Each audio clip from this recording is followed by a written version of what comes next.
Mega prince Varun Tej కొత్త Telugu pan India cinema matka release అయిన మొదటి రోజు గురువారం నవంబర్ 14న 1,60,00,000 గ్రాస్ కలెక్ట్ చేస్తే ఇక నిన్న రెండవ రోజు శుక్రవారం కేవలం 40 లక్షలు మాత్రమే వచ్చింది గ్రాస్. కలెక్షన్స్ దారుణంగా పడిపోయాయి. 70% డ్రాప్ అయింది సినిమా.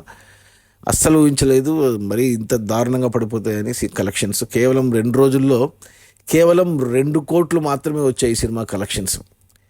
చాలా దారుణం అని చెప్పాలి. ఇక ఈ 2 కోట్ల గ్రాస్లో ఇక థియేటర్ల రెంట్లు, గవర్నమెంట్ ట్యాక్స్లు, ఖర్చులన్నీ తీసేస్తే డిస్ట్రిబ్యూటర్ షేర్ వచ్చేసి 1 కోటి ఉంది. సినిమా బడ్జెట్ ఏమో 50 కోట్లు. అందులో డిస్ట్రిబ్యూటర్లకి ఈ సినిమాను తెలుగు రాష్ట్రాలకే 15 కోట్లకు అమ్మారు. పాన్ ఇండియా అండ్ ఓవర్సీస్ కలిపి 3 కోట్లకు అమ్మారు. అంటే 18 కోట్లకు కొన్నారు డిస్ట్రిబ్యూటర్లు. కేవలం 1 కోటి వెనక్కి వచ్చింది 2 రోజుల్లో. ఇంకా 17 కోట్లు వెనక్కి రావాలి సినిమా హిట్ అవ్వడానికి. 17 కోట్లు రావాలి అంటే 34 కోట్లు గ్రాస్ రావాలి.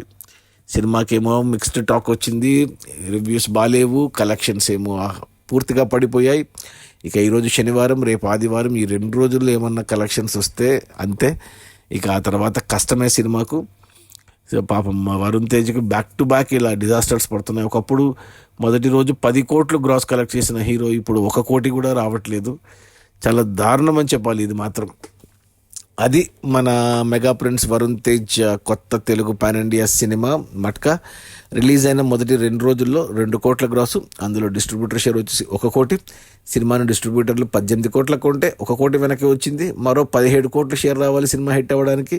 17 కోట్ల షేర్ రావాలి అంటే మరో 34 కోట్లు గ్రాస్ రావాలి. కష్టమే. సినిమా మోస్ట్లీ డిజాస్టరే బాక్స్ ఆఫీస్ దగ్గర. ఓకే, నేనైతే సినిమా చూసాను, నాకైతే నచ్చింది, బాగుంది సినిమా. చూడొచ్చు ఒకసారి, చూడండి. Okay, bye.